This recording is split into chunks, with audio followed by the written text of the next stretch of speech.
Welcome to Hive Minds. I don't start this show. I mean, I think I might actually just keep that intro. That one's pretty good. I like that. So, without any long, complicated introduction, since the original formula has once again been abandoned for this show, we're just going to talk about the new Star Wars movie, because we just saw it. We just saw it literally 10 minutes ago, and... boy, is it long. It is really long. Like, it's a really long movie. It was like 2.5 hours, I want to say. Yeah, and it's not like... and a lot of that runtime could probably have been cut, but yeah. Also, warning right off the bat, we're just going to be talking about the entire movie, spoilers. I figure pretty much everyone has seen it by now. We're kind of late to the party, if anything. It's been a week since it came out. Still, though, spoiler warnings Spoilers for the entire movie are in effect. Also, Pat, since you do literally all of the work on this podcast, can you make, the dancing gerbil that was in the car commercials from like 5 years ago? No, I don't. Well, you'll find them. Can you put that up and then like make a spoiler blink? Oh my god. Fine. Yeah. Here it is. Spoilers. The spoiler song. Whoa, that was so good. Thanks. That was a good idea, me. Okay, anyway. So what the fuck was this movie? Star Wars The Last Jedi might be the weirdest movie I've seen in years. I don't even have the words to describe how fucking weird this movie was. I was not expecting that. I tried to keep myself mostly away from like spoilers and things, and I normally don't care about that, but I didn't go out of my way to see anything about this film, because honestly, after Rogue One, I wasn't super excited for the next Star Wars film. Like, I really liked The Force Awakens, but then I really didn't like Rogue One, and everyone seemed to really like Rogue One, so I figured, hey, maybe the direction Star Wars is going and just isn't for me, which is fine, whatever. But apparently this movie, you said, is like super controversial. It's very divisive among the fans, and I completely see why, because I myself am completely conflicted on whether I like this movie or not. I think base feeling, I like it, but there's so much in it, and so much of it I feel doesn't work, but so much of it also does work. I have no idea what to think about this movie. I'm super conflicted. The more I think back on it, the more I'm seeing negative things, but the positive things were really good. Yeah. Like, I really did enjoy... I think I enjoyed the movie overall. So, if you want a quick description... I think it's worth seeing. Maybe not in theaters, though. Like, it's kind of weird. I think it's worth seeing in theaters. It's fucking bizarre, though. I mean, it's kind of like your threshold for how much weirdness you can handle in a movie like this. I'll say this, though. I was very afraid after how formulaic, but like Force Awakens was very formulaic but very competent, like very well made, and like it was just done well. And I was afraid that they were just, and me and some of my other friends were also afraid that since they basically remade A New Hope with Force Awakens, that they were just going to remake Empire with this one. And I mean, they didn't. So which is a good thing. In my opinion, Empire is, and this is pretty much everyone's opinion, to be honest. It's pretty universally considered. It's the best one of the original movies, and by that process is the best one of basically all the Star Wars films. And trying to compete with that, trying to like take bits from it, is a real gamble. Because you're going to be directly compared to it, and that is a hard movie to stack up to. But so with this movie, first of all, the structure is just out of this world weird to me. I mean, you spend the majority of the movie with this sort of ticking clock device on when the the Empire is going to catch up to the Rebel fleet and destroy them. And that's you're constantly getting updates like here's what's going on with them. Oh, the ships are getting closer. Are they going to get blown up? It's a matter of time. You got to get the other Rey and Finn. Their stories need to get moving to save the Rebel fleet. And then that whole thing I thought was going to be the entire movie. But then it ends and there's like another 45 minutes after that with like a Hoth inspired ground battle, which was just the weirdest fucking thing to me. Like, yeah. I swear I thought the movie was over when the transport ships were coming off of the big cruiser, and the cruiser was making its final stand, which also makes no sense. Bizarre plan by that lady. It makes no sense. Biggest problem I think I had with the movie. Well, actually, no. I had two major problems. This is probably my biggest problem. Yeah, the lady like. What's her name? Admiral Holdo? Holden Caulfield? Admiral Han? Or is that the... No, that's Han Solo. No, I know it's not Han. Han, it starts with an H, doesn't it? Yeah, it was like Holdo.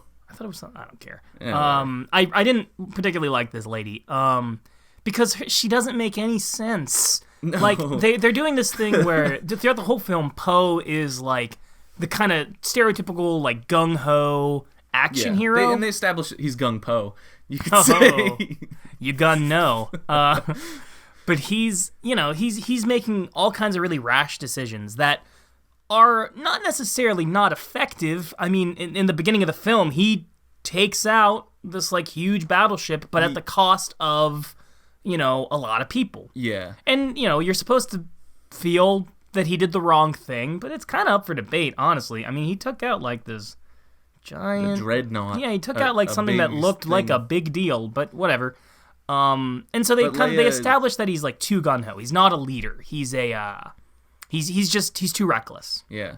And so, he gets demoted, all this stuff. But then so throughout the whole movie for most of the movie, the lady who gets promoted, Leia, almost gets killed, by the way. Which, we'll talk about that. Oh my that God. scene's... We have to go...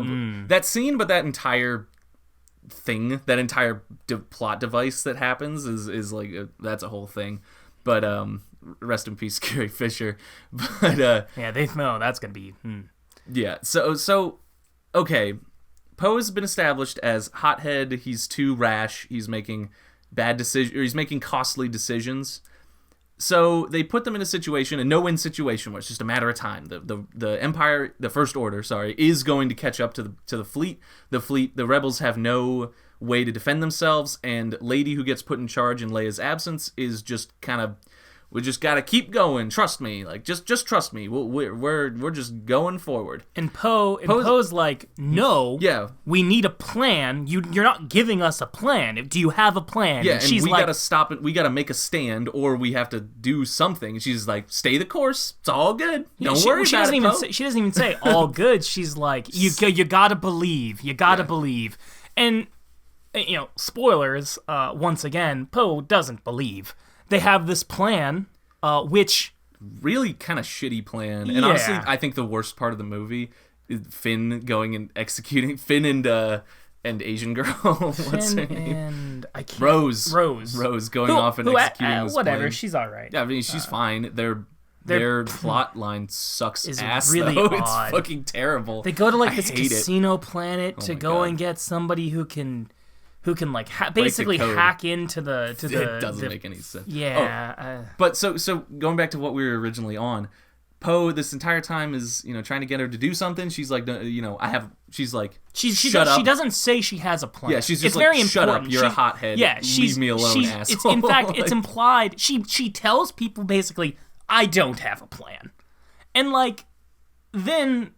It turns out she did have had a plan. A pretty good one. She just didn't tell anyone. I mean, like, why? Poe's going off and, like, Poe's a hothead and he's gonna go, like, try to start some shit.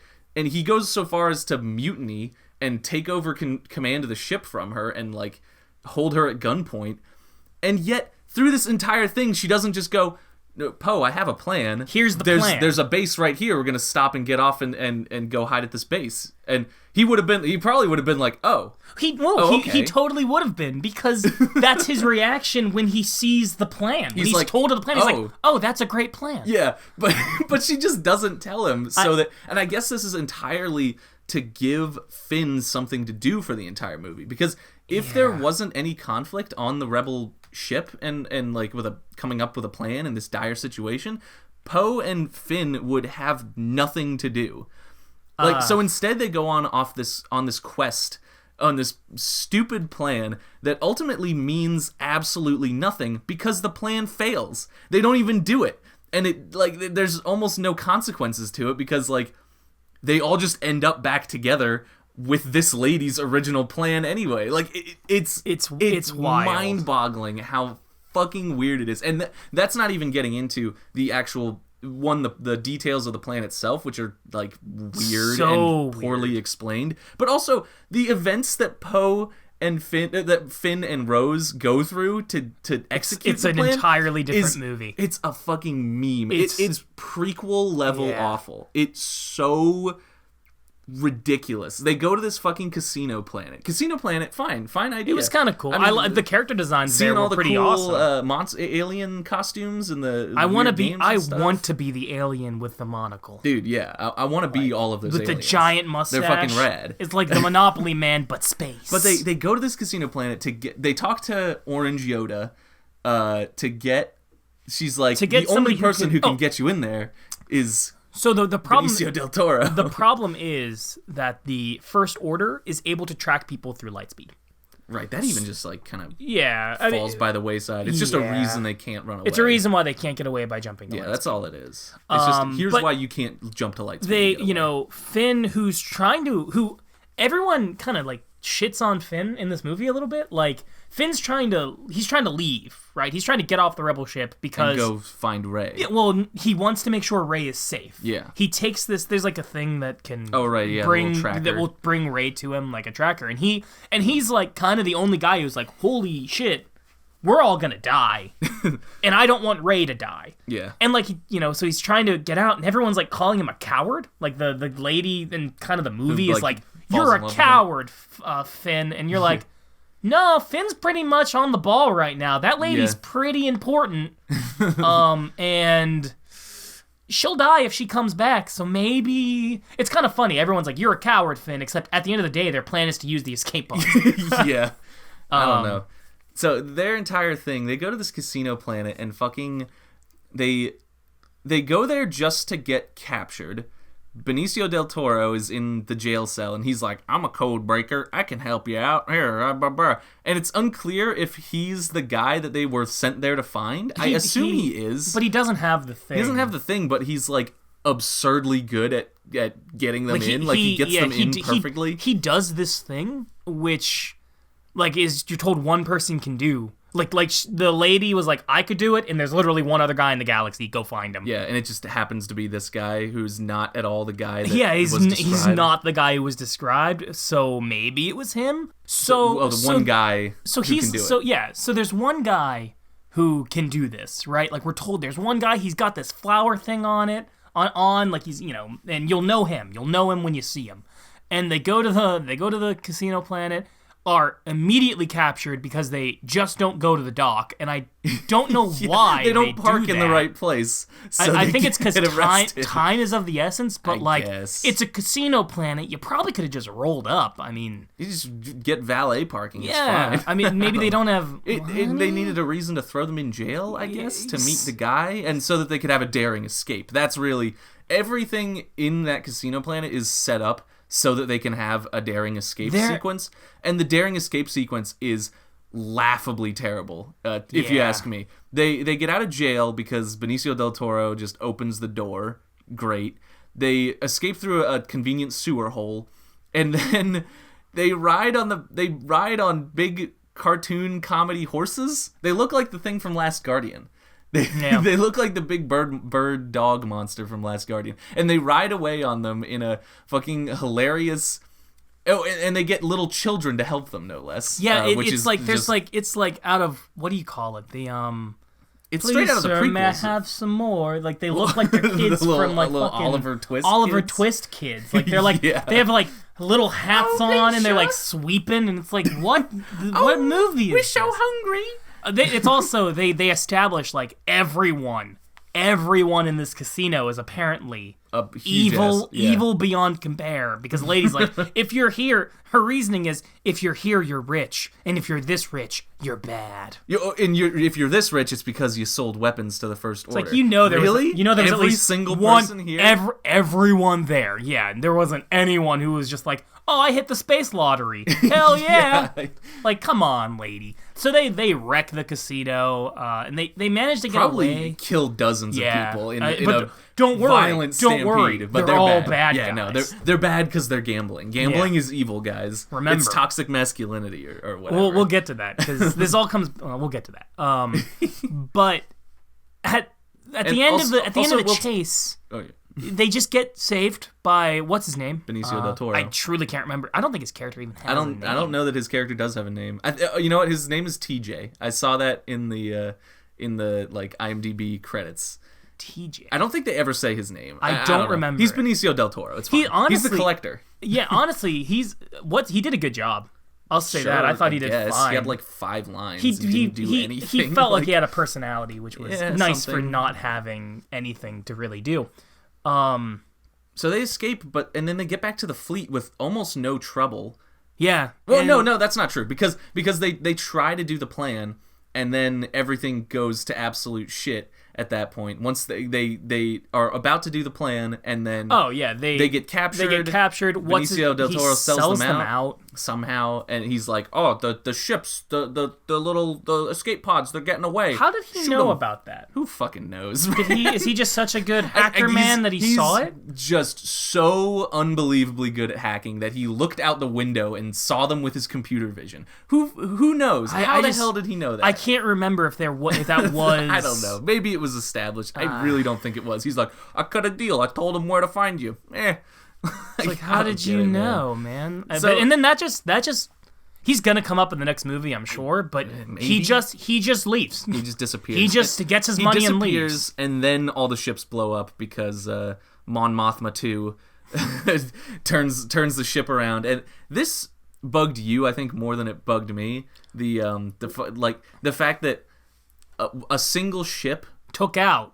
going All like of them. ramming another ship at light speed can destroy almost like half a fleet. Like dozens of ships get blown up by this light speed collision, which like makes logical sense that any object hitting another at literally light speed Would do this. would do a fuck ton of damage. But still, like if this is a thing that can be done in the Star Wars universe, why has it never been done before? Not a even. suicide. I mean, not even that. Like- that's crazy to me. But what's really insane beyond everything else is that as those ships, she sees all those ships being destroyed, and it takes her like until there's like one ship left before she does this, and it's like, all the lady, you were planning on dying anyways. Yeah, all you of the do little this. transports are getting blown up, and she waits till like half of them are gone to turn around and decimate the enemy fleet with a single suicide You were mission. planning on dying. You're this great general. You came up with this idea.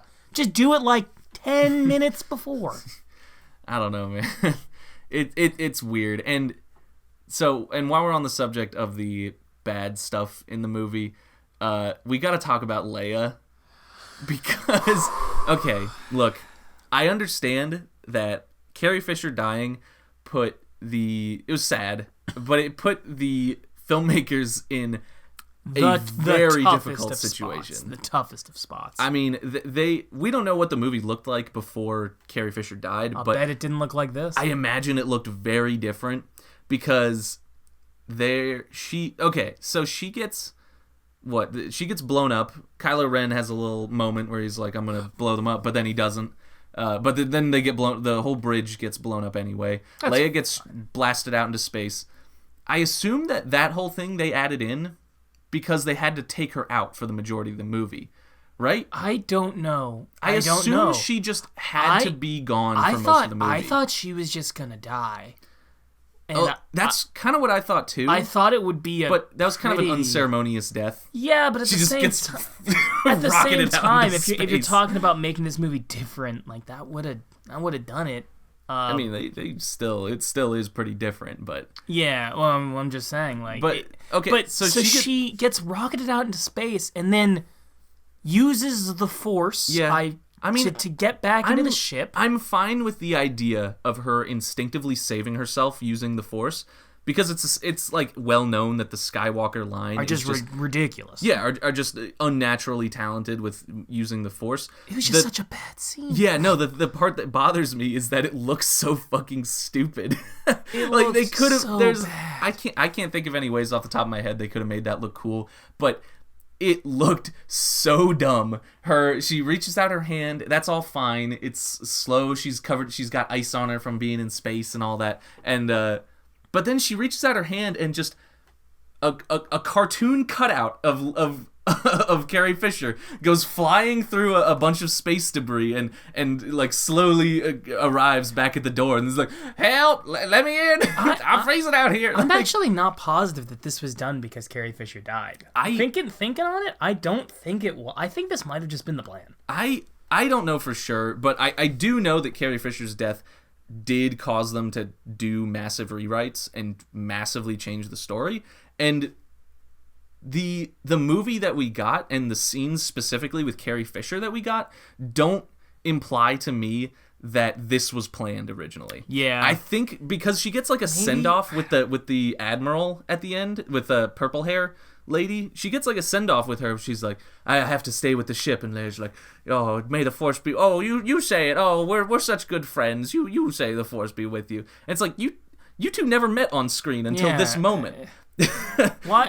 Obviously they were friends before. That's perfectly fine to assume, but like they never talked before that scene. Why didn't they just have Carrie Fisher at the end be the one who's on the ship? That could have worked, I guess. Honestly, if anything, to me, killing the character with a suicide mission almost it kind of feels in bad taste. I don't know what it is about it. But I think it's the only way you can. I mean, now there's going to be the problem that the next movie is going to have... Now she's just going to die between the movies or something. Or they're going to CGI her, or they're going to... Swear to God, I think they're going to use her daughter in some way. They're going to like try to put makeup on her daughter and make her do the acting. No, they better that's what not. I've heard. I don't know that that's true. That would be an absolute disaster if they tried that shit. I don't want to say for sure that that's happening. That's a rumor I've heard. Oh my God, that'd be so bad. But like, that'd be almost as bad as them just cartooning her in. You should just... I mean, I know people are going to say it's insensitive, but like... I think that a send-off of the character giving everything for the rebellion might have been fine. It probably would have been fine, but the fact is the movie was already made in such a way that they couldn't do that. Yeah. I think. Because she had already filmed her scenes with Mark Hamill at the end. They didn't want to cut her send-off with Luke and all that stuff. So instead... she's just gone for like the middle half of the movie. Yeah, she's in like a coma. She's in a coma. Reappears in her dressing gown with a bandage on her head. Doesn't say anything because obviously that scene wasn't originally meant to be in the movie. I think my biggest indicator that plotline wasn't supposed to be in the original movie is that when she comes back and there's the only time we see her, having been blasted out into space and then being brought back, she doesn't say anything. She has 0 lines for that entire thing. And then as soon as she's back, she is in her, dressing gown. She doesn't say anything. She shoots Poe. She takes over the command again. And then next scene, she's back in her original outfit. Perfectly fine. No worse for the wear. So I really think that entire thing was made so that she wouldn't have to be in most of the movie. And then Admiral Hubihaba, Admiral Holden Caulfield. Admiral Purple Hair. Yeah, purple hair lady who looks really familiar. I don't know what I've seen her in before, but I've seen her in something. Surprisingly attractive older woman. Anyway, that's neither here nor there. But Admiral Purple Hair takes over for most of the movie and is almost an antagonist until the very end when her master plan is revealed to be an actually good plan. And it would have been a good plan if she fucking told people. Yeah, it really that bothers me so much. So this entire rebellion fleet plot just that entire side of the movie is it's bizarre at best, and it's interesting, downright awful at worst. It's interesting, but probably not all that great. I really have big problems with that entire storyline. But there's a whole part of the movie that is good. I really, really loved the basically Rey's story. Yeah, Rey's side of the story. I don't think I've ever watched a Star Wars movie. I mean, it's not really fair because I kind of gone into most Star Wars movies kind of knowing what's going to happen. You know that Luke's father is Darth Vader the first time you see Empire. At least I did. You know the Death Star blows up. Like, all of it is stuff you expect, and you know where the story's going. Even in Force Awakens, we knew it was going to happen. All the people come together, and there's a big new Death Star. Obviously, they're going to blow it up, and everything's going to be fine. This one, Rey's story, I had no fucking clue what to expect. While watching it, I had no idea where it was going. I could easily have seen it going either way. For most of it, it's her wanting to be trained by Luke, but having weird mind connection with Kylo Ren, and they're telling conflicting stories. They're both trying to get her to their side, more or less. It's very clear that Kylo Ren wants to get Rey to his side, and Luke is more or less, at least in the beginning, Luke's just kind of like disinterested in the entirety of what is happening. I think it's not that he's disinterested. It's that he says this later, is that he believes the Jedi should end. He thinks the Jedi are too dangerous for the galaxy. So he's like, let me die, and let the Jedi let manipulation of the Force on this level die with me, because like it's not good. Because his greatest mistake, Kylo Ren, a ridiculously powerful Force user, turned bad, and like everything bad is, Luke blames himself for all of it. I misspoke. He's not disinterested, but he does not want to be in the action. No, and he does not want to train Rey. He basically just tells her go home. Like over and over, he's like, go home. And there's also just some weird stuff on the island too that's like feels out of place. Like the fucking Muppet people. The Muppet people are fine. I mean, the Muppet people that's old school Star Wars. Honestly, yeah. Yoda is the original Muppet person. Like, yeah, he's the ultimate Muppet dude. It's again, they just feel kind of weird. The little fish nuns were very strange. I didn't know what to think about them. Yeah, the Muppet people. That's what I meant. Well, but it's not the fact that they're Muppet people that makes them weird. It's the fact that they're fish people that live on this island and wear nun outfits and like take care of the old Jedi shit. It's all just very weird. Like the fact that they're cartoon animals is fine. But the weirdest thing to me was when he went to that big gross walrus elephant with the big nasty boobs that was sitting on the rocks. There's a shot of just it's just close up of its big gross titties. and he goes up and just starts squeezing him, starts milking him, getting blue milk out of him. Like, is this where the blue milk comes from? Did those things live on Tatooine, and that's where he got the blue milk from in the first movie? They're awfully cool with him doing that. Yeah, they get off on it. Yeah, they clearly get off. That's not milk. That's jizz.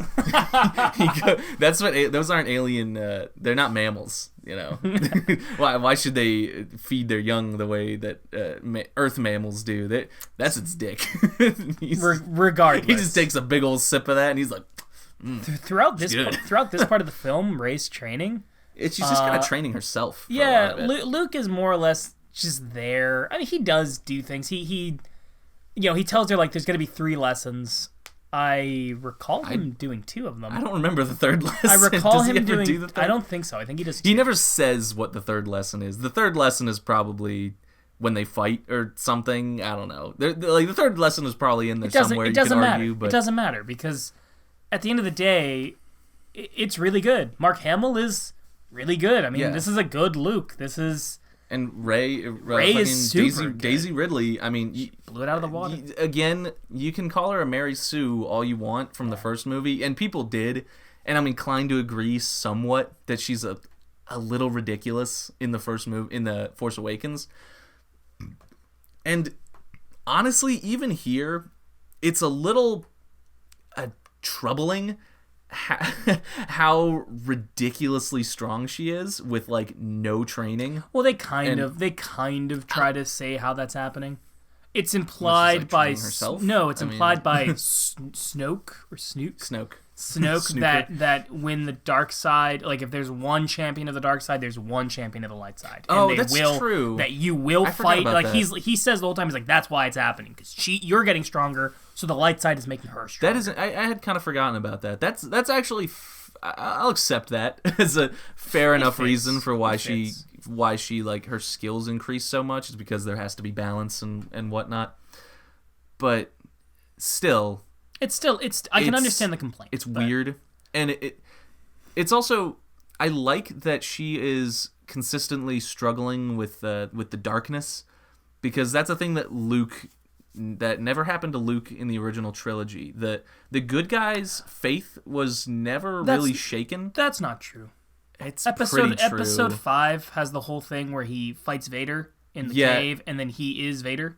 That was him struggling with the dark side. That took about 5 minutes, though. But it's not. It's there. I mean, I'm not saying that. It's, well, I mean, you're not wrong, but like he struggles with the dark side. I mean, the end of Jedi is him making a choice. Again, it's so like cut and dry, and it's so short in those instances, because he does that training with Vader, that training on Dagobah, and he sees all those trippy visions, and it's like, you are Vader, and then he just goes, no. And then everything's fine. Like there's no ongoing struggle. Then he loses his hand. But right, but he's fine. Like I don't know. I think there's more of a struggle than you're given. His faith is very rarely shaken in those movies. And even at the end, it's like the Emperor goes, turn to the dark side, and Luke's like, huh? No, I'm not evil. No, he almost kills Darth Vader. But he doesn't. Like, Rey doesn't go to the dark side either. No, but all of these struggles take like the span of 10 minutes. Like, they're so short. They're not an ongoing thing. There's never a question. The main thing is that there's never a question of whether Luke is going to be the good guy or not. When you're watching those movies, are you ever like, no? But I also evil. didn't think Rey was going to be evil. I didn't think she was going to do it, but I was like, it's a possibility. Anything can happen. No, I didn't think that. When I was watching it, there was never a moment where I was like, Rey's going to go to the dark side. But I also never thought Kylo Ren was going to go to the light side. Even when they did the thing, even when he did briefly, well, he didn't go to the light side. Even when he does the thing, I was like, this is not going to last. I was a little more, I don't know, caught up in the spirit in the movie than you were, because I was like, oh, like I am not sure what's going to happen here. I was never under the impression that Rey was going to go to the dark side, or that he was going to go to the light side. Well, aren't you so fucking smart? And you knew it was going to happen the whole time. Well, no, there are things I did not call in that film. Like they kill Snoke. General Snoke. And I did not see that. I didn't see that coming at all. I didn't see that coming at all. I still think that there is a possibility that Kylo Ren is not going to be the ultimate bad guy at the end of this. I think there's I don't know. It's hard to say what's going to happen in the future. He's kind of incompetent, because they've gone so far off the rails in terms of like what normally happens in these movies, that like it's impossible to predict from here on out. I really have no idea. And I guess you could say they kind of took the safe path in terms of Kylo Ren stays evil for this movie, and Daisy and Rey stays good. But just the fact that like through the majority of the movie, that's a consistent question, I think is really good and really well done. And whether or not you were fooled by it. Well, I thought the question was like, when I was watching it, I never thought that there was even a question that Rey was going to turn to the dark side. I mean, when Kylo Ren says that in the elevator, I was like, he had tough fucking luck. I did think there was a question that Kylo Ren would turn. I just assumed he wouldn't. Yeah, because it's not the right movie if that was to happen. Well, yeah, I don't know. But yeah, it's weird. But at the same time, it was good. I mean, this stuff was really good. Kylo Ren talking to Rey, like they have some really nice scenes. Like Yeah, some interesting conversation, some interesting chemistry on screen between them. So much so that I was like, "Is there a fucking romance here? What is this? What's happening?" I was like, "This is weird. I don't know how I feel about this." And then it wasn't a romance. And I was like, "Okay, good." But yeah, because that'd be weird. Overall, it was quite good. That part of the movie, I really have not too many critiques of it. It's kind of weird. It's still kind of weird. It's weird, but in a much better way. Yeah, it's a good weird. Whereas the other one was like just weird. Yeah, and so that all kind of wraps up into the final big action scene of the movie, which to me is so weird that the big finale was not Kylo Ren and Rey fighting on the exploding ship and the fleet escaping and Finn fighting also on the giant exploding ship. The fact that was just the second to last action scene was fucking bizarre to me. When the movie just continues, I was like, why is this not over? And then they're like, the death laser is gonna kill the base, and I was like, this is like another movie. This is like the start of the next movie. Like, why is this happening at the end of this movie? What is this? Like, I was so confused. It felt so strange to me. It's so long because it's so not only is it so long, it's almost entirely disconnected from the first major plot thread of the movie. You know, like they establish all this stuff in the beginning, and then they go off and they go on their quests. They come back from all of their respective quests. All of their quests are wrapped up, and then there's just another arc after that. It's bizarre. Like, it's not terrible. I kind of like that it's weird, but it's still very, very strange. So, it made me. I want to go back and rewatch or reread the just a summary of Empire Strikes Back, because. The fact that they did Hoth. They're calling Hoth. Yeah, they did Hoth at the end of the movie, which makes me think. I wonder if I go back. Did they do the movie in reverse this time? Maybe. Like they did Force Awakens. They just did A New Hope. Well, in the middle of Empire Strikes Back, they go to a casino planet and they race cartoon dogs. But horses. Of course, the cartoon. Yeah, well, I mean, they do kind of. They don't go to a casino planet, but they do go to a city in the clouds, highfalutin, weird city. So I mean, there's that full of dogs. And that, but then again, that would also, if they were doing Empire Strikes Back backwards, Hoth is at the end. But I mean, what has to be at the beginning? The fight between Darth Vader and Luke. Luke. Is there? There's no big fight. Somebody getting their hand cut off. Yeah, I don't know.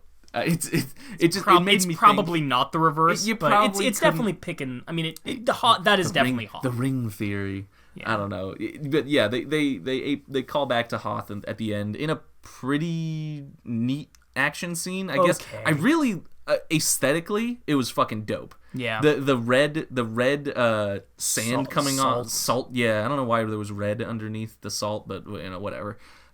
Just that red on white aesthetic looked real nice. Looks really cool. Makes the action scenes really like pop, but it doesn't change the fact that it's a bizarre scene to even be in the movie.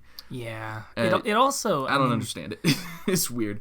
But basically, what it all comes down to is the rebellion now consists of like 30 people. Yeah, it's one ship full of people. Yeah, they all fit on the Millennium Falcon. Yeah, the entire rebellion lives on the Millennium Falcon now, which is a little disheartening. Luke sacrifices himself in a pretty nice. I thought that final confrontation with Kylo Ren was pretty fucking sweet. Yeah. Though when he I had seen a spoiler before the movie. I was just playing WoW in Baron's chat, which you'll get to eventually. Baron's chat if for people unaware is the terrible hive of scum and villainy of the World of Warcraft community, and always has been. I was Theo, my friend Theo used to play World of Warcraft back in the day, and I think I was like, oh yeah, I was on Baron's chat the other day. Oh, he was like, is Baron's chat still awful? I was like, yeah, it's still absolutely ridiculous. Like, Baron's chat is just the worst place to be in and also the best place. But anyway, I'm getting off topic. But they spoiled. Yeah, someone was just like, Luke dies, and then another person said, Luke survives, and I was like, fuck, I don't know what to think. Which one? Now it makes me think that Luke dies. So I was kind of prepared for Luke to die, which kind of. I kind of thought he actually got blown up at the end when they shoot all the guns there. I was like, oh, is this where Luke dies? Is this the part where Luke dies? Huh. That's weird. I had a friend tell me. Yeah, and then he comes out and brushes the thing off his shoulder. I'm like, whoa, crazy. That's cool. But at the end of the day, it turns out Luke's not there. Luke never left his little planet. How would he? He doesn't have a ship. Yeah, well, they make a shot. He does have his X-wing of his ship. Yeah, I guess that's just to trick you to think like he could go back. He could go back if he wanted, but he doesn't. He doesn't. He sends an astral projection, a Force ghost, basically. Oh, and speaking of Force ghosts, we got to talk about Yoda in a bit. Yeah. But we'll get to that. So Luke has his final confrontation with Kylo Ren, and says some pretty, like, he calls back to a really good line he had earlier in the film. He talks to he says some good lines. It's a good scene. It's well done. And then he dies he becomes one with the Force. Right. He dies the same way Obi-Wan died. Yeah. Which is fitting. Means he became one with the Force. If you die that way in canon, you're a Force ghost. So he's probably gonna pop up in the next movie. Yeah. Does Darth Vader die like that? Yeah, I think so. No, Darth Vader gets burned. Why? That is weird. What the fuck? But he comes back as a Force ghost. Yeah, all I know is that when you die that way, Yoda and Obi-Wan die that way, and maybe this canon doesn't make any sense. It's almost like the Star Wars canon is a convoluted fucking mess and really doesn't actually make any sense. Regardless, weird, Luke is probably gonna be a Force ghost. He's probably gonna come back and advise Rey. He's gonna be like, Rey, should have killed that kid, should have killed Kylo. I told you he was a bad egg. Fucking kill his ass, man. Don't hold back. There's this weird scene where after Rey leaves to go and try and save Kylo Ren, Luke is like, I need to burn down all the teachings of the Jedi. Oh, yeah. And then it was Yoda. It felt straight out of a comedy edit of the movie. Like a slow panning shot of like, he's about to go burn down the temple, and then just big Yoda ears show up in the foreground. It's like, what? Yoda? Why is Yoda in this movie? And then it turns and shows the Yoda face, and it had to be an animatronic. It was. It looked like a puppet, and I hate to say it, but I wish they had just done the CGI Yoda from the prequels, because CGI prequel Yoda, besides the first one, because in Phantom Menace, They used Puppet Yoda, and he looks like trash. He looks terrible in Phantom Menace. From then on, they just do CGI Yoda. He looks great. Honestly, I like CGI Yoda. I think CGI Yoda is the way to go. But they go with the puppet, and I don't know what the fuck they did to this puppet, but it just looks so ridiculous in this movie. It doesn't fit the aesthetic at all. I don't know if it's because if the puppet only looks good in retrospect in the old movies because everything else also looks old, but Yoda, goofy puppet Yoda, sitting alone in the frame with nothing around him except like a faint blue glow, he looks so out of place. It was so bizarre. People in the theater laughed. I chuckled. Yeah. It was very, very, like, it pulled me out of the movie. I was like, what the heck? I wasn't really in the movie for most of it anyway because it was so fucking weird. But he then uses the power of the Force to destroy, to basically just be like, shut the fuck up, Luke. Yeah. He destroys bitch, it looks like I'm going to burn it down. And Yoda's like, bitch, you won't. Just lightning bolts it. He does it. And it is a weird, I don't know. I like the general sentiment of the scene because Luke is like, what have I? He's kind of like, what have I done? But also like, what did you do, Yoda? And he's like, I failed my students. It's out of my hands now. And Yoda is. I think the most interesting thing to come away with from that scene is Yoda saying like, that's what students do. We are the ones that they outgrow. We're the ones that they surpass. Like, this is just how it goes. Yeah. And Luke is like, oh, yeah, that's true. I guess this is how it goes. And he kind of... It's at that point that he accepts... Yeah. He accepts what is going to happen. Yeah, he accepts what mistakes he made. It seems like he like forgives himself for making those mistakes, and then is like, all right, I got to go make my last stand and sort of to help pass the torch to Rey, I guess, because he kind of dies almost at the same moment that Rey floats all those rocks. Becomes and, a Jedi. You know, Becomes shows a off Jedi. her full power, I guess. I think. Correct me if I'm wrong. At the end, when what's his name is going through, I think it's like Finn is on the Millennium Falcon and he opens a drawer. Are the books in there? Yeah, the books are in there. Okay. Yeah, she nabbed took them. the books. Yeah. So the Jedi Order is not dead. No. But And Luke is like, I will not be the last Jedi. It's like, Well, oh, he said the movie thing. He said the thing from the title. He said, again, it's a good line where he's like, Kylo Ren's like, I've destroyed the rebellion, I've destroyed the hope in the galaxy, and once I kill you, the Jedi are dead. And Luke's like, it's impressive, every word you've said in that sentence is wrong. You won't destroy the rebellion, and then it shows a shot of the people. Mm-hmm. You won't destroy hope, and then there's a shot of Finn, and it's like, and you won't. And with I am not the last Jedi, and then it shows Rey. And you're like, oh, and that was a really cool. Nice. That's a really cool. That's good. That's stuff. good. That's good. But yeah. So that's basically the movie. Yeah, the movie has a lot of really strong moments. Oh, Kylo Ren and Rey get together and fight Captain Snoke. Oh, we didn't talk about that. So right. the movie really that's actually my favorite scene of the movie. I think. The movie really does defy dope. all expectations there. Like, I didn't see that coming at all. No, the fact that Kylo Ren, Snoke is doing the Emperor Palpatine thing, where he's like, fulfill your destiny, kill him, kill her, you know, and you will finally be my favorite student, and I'll give you a gold star. And then Kylo Ren turns the lightsaber and kills Snoke, and I was like, when he was turning it, I was like, okay, is Kylo Ren good now? I'm first of all shocked that they're killing Snoke this early. Yeah. But also, like, I was questioning, is he good guy now? What the hell is going on? Like, who's gonna be the bad guy if Kylo Ren turns good here? I was so confused, but that also made the scene more interesting to watch because I was kind of on the edge of my seat, like, what is going on? What is going to happen here? I had no idea. Yeah. Which is not a feeling I've had in a lot of movies lately, really wanting to know what's going to happen. Because in most movies I watch, it's kind of obvious. It's like, yeah, the bad guy's going to get beaten, the good guy's going to win, duh. But this one was like, I was questioning it a little more. I was like, what? And it wasn't whether the good guys are going to survive or not. It was like, who's the good guy and like who's the what bad guy is happening? why is this scene in the movie? Those kinds of questions. Again, I was pretty sure like that I didn't think Kylo Ren was going to be a good guy. I was pretty sure he was going to do I killed Snoke, now I am Snoke. I was pretty sure of that. I am interested though. Do you remember in the first movie there's like an order? Kylo Ren belongs to an order. It's the First Order. Well, no, the Order of the Knights of Ren. There's Knights of Ren. So I'm kind of curious. Those guys are going to show up in the next film, yeah?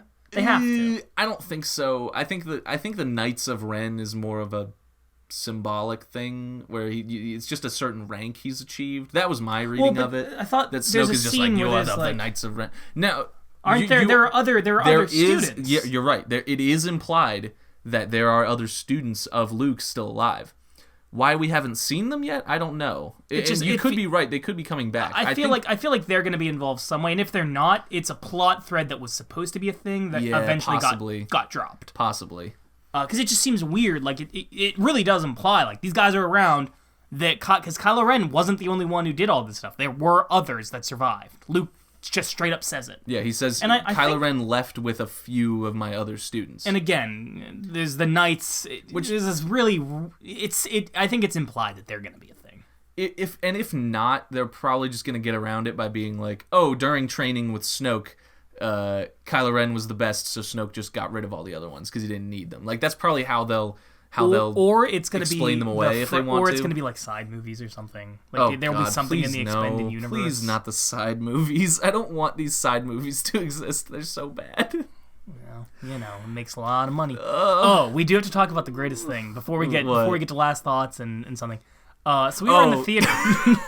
And I know what you're gonna say. And BB-8 dresses up as this robot. They just put a bin on his head. Yeah, they make him look like another robot, basically. Make him look like a trash can. And there's another robot that, like, evil BB-8 that shows up. We can't be the only people to have thought of this. It looks exactly like it's just evil BB-8. Dark BB-8. But like I'm like, wow.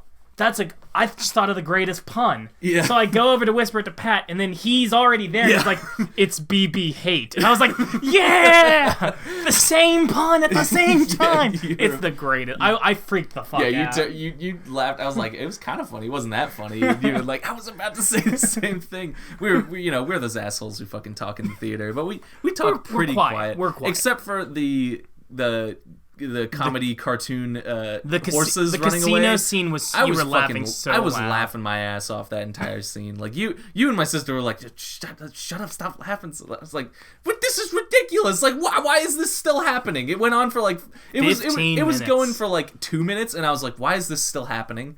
I don't understand. I don't want this in my movie. Can you stop, please? The movie does end. It does actually end, and it was weird that it ends with those fucking kids. It ends with the orphan children who work with the kids. horse, and they do the thing where it's an all right. Honestly, if I cared about those children or if those scenes were good, would have been a good ending scene. Don't put children in Star Wars movies. Just don't do it. When has it ever worked? You know what? It's never worked. It's never worked because it only happened in the fucking prequels where all the child actors are terrible. And they were kind of terrible in this too. I mean, there's the kid who's like, they're not as woo! bad. Yeah, they're Go not. get them! They're not great. Shut up. It was overall a bad decision. Could have been cool, I guess. Like the scene, because the scene looks cool. Like the end thing where it's like the kid looking up at the stars. Sure, with the and I like the thing. implication there. Yeah, I like the you've message. you've inspired hope. The rebellion's Luke Skywalker did the thing that he said he couldn't do. He inspired hope. The universe is like, it's roaring for a fight. But those kids sucked, and I hated those scenes so... That whole plot line with those fucking kids in the fucking casino is just absolute garbage. But the rest of the movie, a lot of the other stuff in the movie is really interesting. The fight scene with Kylo Ren and Rey fighting the red man group was a really cool fight scene, and it had like some emotional stakes, and also I think I appreciated it more because there was actual build up to it. You know, it was the culmination. We haven't seen Rey do really much of anything for most of the movie, and it finally culminates in this big showdown with, you know, her and Kylo Ren fighting side by side, which is something you've been waiting for the entire movie. It's been building and building, and when it finally happens, it's a lot more satisfying. It's not satisfying in like the prequels and shit when it's just like, we got to go do this thing. Well, here's the lightsaber battle. It's happening now. The other thing is the lightsaber battle is it's the perfect mixture between the prequels and the old movies, where in the prequels the lightsaber fights are all very robotic. Yeah, it's like super choreographed to the point of being not a fight. Like you don't feel any emotion because there isn't any emotion. Yeah, they're just going beep beep beep beep. They're just doing the moves. In the original movie, it's the action scenes. I still think they're great, but they're very much just like two people beating at each other with sticks. Yeah, and they're very, especially in the first movie, they're very stilted. Yeah, they're very awkward. Later on, well, like again, the one everyone remembers is at both Vader fights, Luke versus Vader, both times. There's a lot of emotion in those scenes, but at the end of the day, you don't feel like these are warrior monks. You feel like these are guys going at it, which works. But in this movie, you get a good. There's both. You get both. No, I really appreciate that. That this is like finally the marriage of the good aspects of the fight scenes in the prequels. The fun and like action. Feeling like they're actually skilled, and the dynamic motion and all of that stuff combined with like some actual emotional stakes and story stakes and all of that stuff. But this actually it's so I saw on Facebook somebody shared an article. I didn't really get a chance to read it, so I can't attest what it says, but I've heard that the real villain of this movie, like the article's like, the real villain of this movie is toxic masculinity, and which is interesting, and I can see where that point's coming from. Because, like, Poe really does... Poe is, like, super... I mean, he is, like, a 90s action hero where he's like, we gotta do this stuff now. I gotta go blow the shit up, We gotta blow this shit up. Boom. Stat. Even Finn, kind of at the end of the movie, Finn is going to make this sacrifice. And gets... girl. And Rose stops him. He's about to straight up Independence Day that shit. Yeah, he's about to welcome to Earth. I'm back! Yeah. Flying into the cannon. But it doesn't work out, and I can see where people are saying like this movie's against toxic masculinity, which is, if you don't know what toxic masculinity is, look it up. It's an issue. It's a thing I understand. The thing is, this movie, is a really bad example of that, because the people who, like, again, the lady could have stopped all of this by just talking. Like the solution, if this is there's a solution that's so obvious that if that was the message, it's kind of hit down, because you're like, well, they're all fucking stupid. They're all idiots. It is a little bit, like, I can see the toxic masculinity reading of the movie. I can, initial gut reaction hearing this movie's about toxic masculinity is like, whatever, fuck you. But it's actually thinking about it, it's like, okay, I can see that reading. I can totally see that reading. And I think it's totally valid. But at the same time, to argue that that's like the entire point of the movie or anything, I'm not saying that's what the article does. Yeah, but I have not read the article. Yeah, so we're going off the headline. We're going off the headline. But we can see the toxic masculinity argument, that reading. It seems perfectly valid to me. But it's hindered by the fact that it doesn't make any sense. It's hindered by the fact that the women aren't any better. Yeah.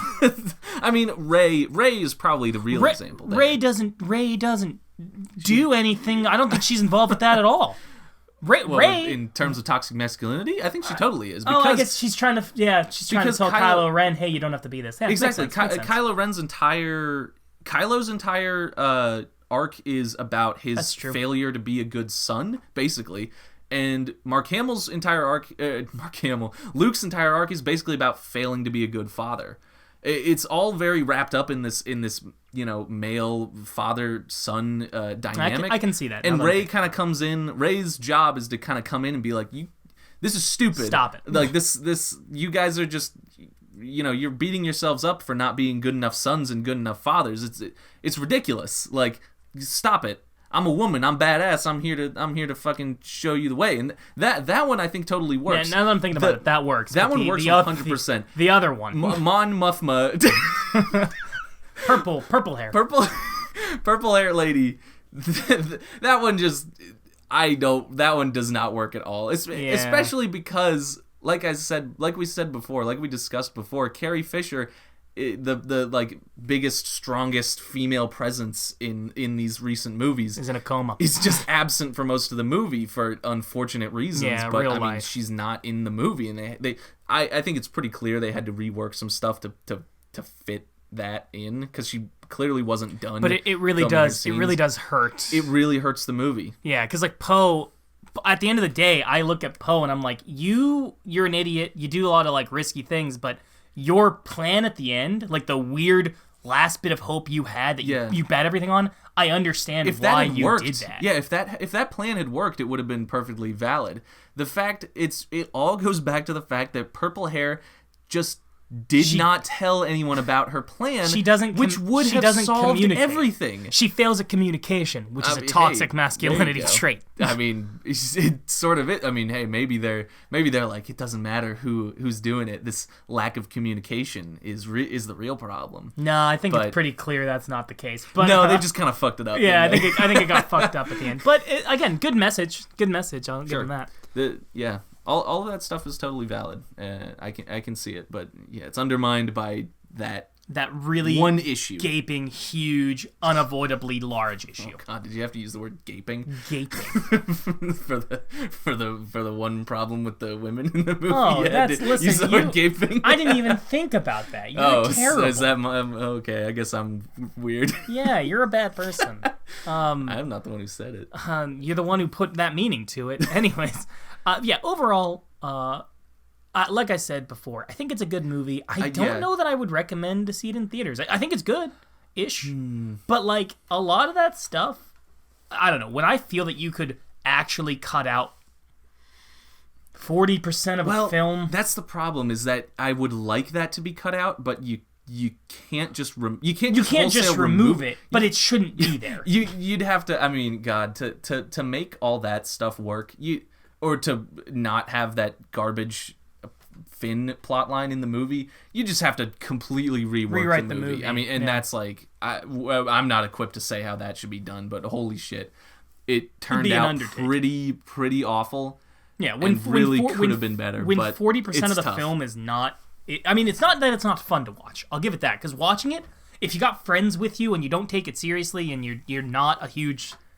At the very least, it fails in interesting ways. Yeah, it's not just like this is terrible and boring. I'd still recommend maybe rent it when it comes out because it's not bad. But I don't know that I would. I don't know that this is not a movie I will see again in theaters. I personally, same. But I personally was engaged enough in just how bizarre the movie was. I was engaged enough in just that I would recommend go seeing it, especially if you're a Star Wars fan, and if you're a Star Wars fan, there's no point in me giving a recommendation. You've already seen it. You've already seen it, and you probably already hate it for whatever reason. I don't know. There's no reason to hate this film. If you hate this film, I mean, I think maybe you're taking it a bit... You're not seeing some of the really good things in the film. I think this film took a risk in doing something different, and that paid off for people like me who like Star Wars and want to see what else is happening. But I'm not invested in the universe staying the way it is and the way it always has been. There's nothing sacred to me about the Star Wars universe. I just want to see an interesting story. And I think a lot of fans are attached enough to the formula and the way the universe has always kind of worked that they want that to stay the same. And that I think that's a problem a lot of people have, is that this movie is so weird and so off the beaten path of typical Star Wars that they're like, what'd you do to my Star Wars movie? Why'd you turn it all weird? to give credit to this film over the last one, not Rogue One. Okay, Force Away. I genuinely don't consider Rogue One to be a Star Wars movie. Just because it's not a part of the new trilogy. We'll say that.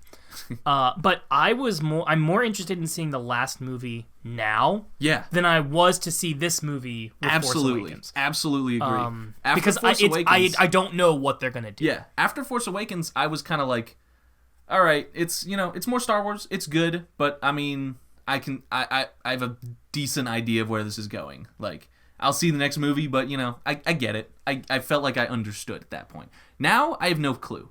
Yeah, and that's understanding has been thrown out the window, and that's very much a good thing to me for the future of the series, at least. Yeah, overall, saying nothing of that awful Han Solo spinoff that's going to come out that just, by all accounts, is going to be awful. It's got Childish Gambino in it. Great. I like him. They had to get an acting coach for the lead actor. That's usually a bad sign. And I think they've changed directors like 2 or 3 times or some shit. I don't know.